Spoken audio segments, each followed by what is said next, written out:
also in relations with the US. Let's move on now to the Middle East, and the UN's Human Rights Office has condemned a targeted Israeli attack that killed 6 journalists in Gaza. The UN has called it a grave breach of international law. 5 Al Jazeera journalists, including correspondent Anas Al-Sharif, were killed in an Israeli airstrike on Sunday. Israel's military said it targeted Sharif, alleging he had served as the head of a terrorist cell in Hamas. While Sharif had previously denied these allegations, Israel has provided little evidence against Sharif. Well, joining us on the programme to discuss this and the wider conflict at play with diplomatic discussions ongoing, Peter Baum, the foreign editor of the Weekly Blitz, who joins us live also from London. Peter, as always, thank you very much for joining us. The UN condemning this strike, which has seen the deaths of 6 journalists, 5 of them working for Al Jazeera. Israel says that this was the head of a terror cell, Al Jazeera, and the journalist, while he was working, also denying this. Where is the truth? In this particular instance, Thomas, Israel is spot on with its conclusion. I think yesterday we spoke about the military ID of the journalist for Hamas. I even gave you the registered number. And now it comes to light that he was the main photographer filming live the atrocities committed by Hamas at the Nova Festival on October the 7th. There is actually footage of him not only filming, but being filmed himself.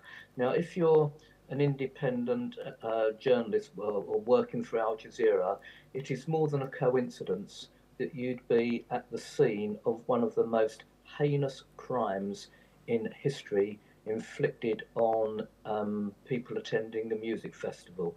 There is no doubt that he was a Hamas operative, well ensconced within the Hamas hierarchy, and Israel have targeted him, and he's paid the price.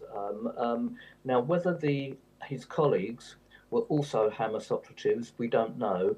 Probably not in this case, but that's the collateral damage, and Israel has an objective to exterminate, to eliminate all those responsible for the October the 7th massacre, of which he was a part. So not only has Israel proved by his ID number that he was a Hamas operative, but the very fact that he was actually filmed and caught filming the Nova musical massacre is more proof that Israel is right, and the United Nations, although the UN will continue to demonize Israel, is absolutely wrong and promoting a false narrative.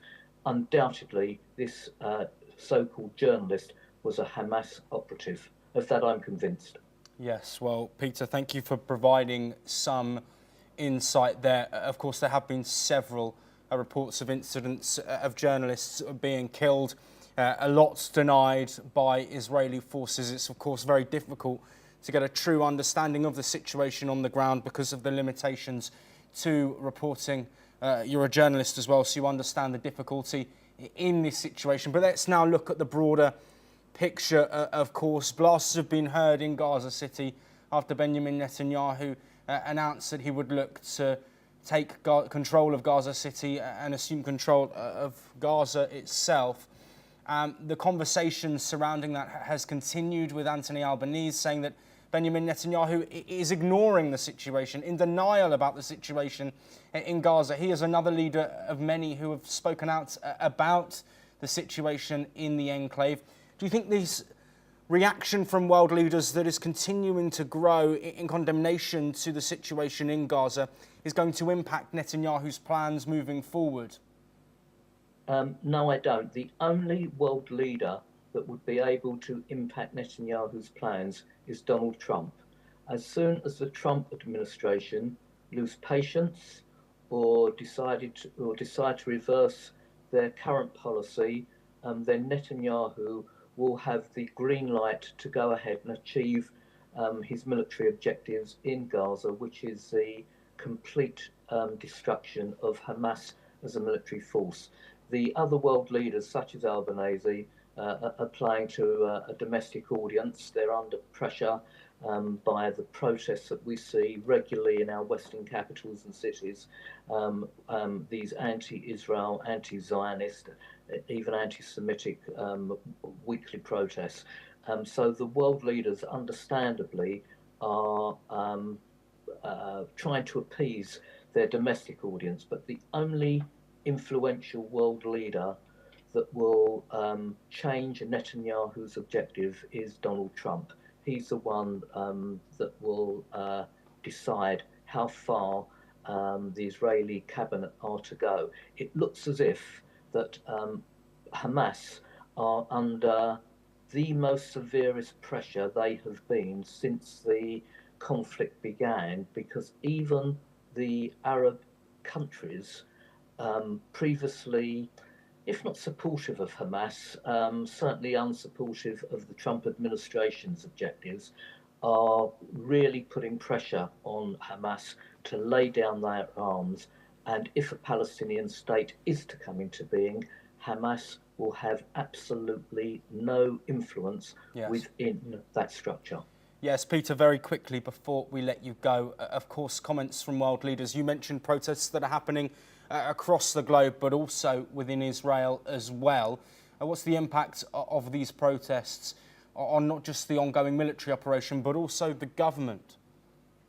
Yeah, Thomas, that's a great question, and I should have mentioned this to it completely.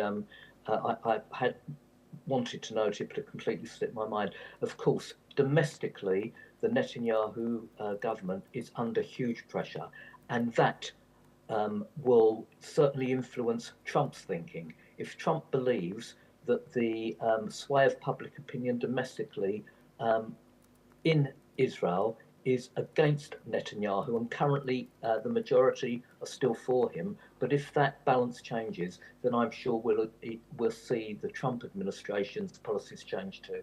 Absolutely, Peter. As always, thank you ever so much for your time and your insight. Let's now move on from the conflict in the Middle East. Let's now head to Europe, where record-breaking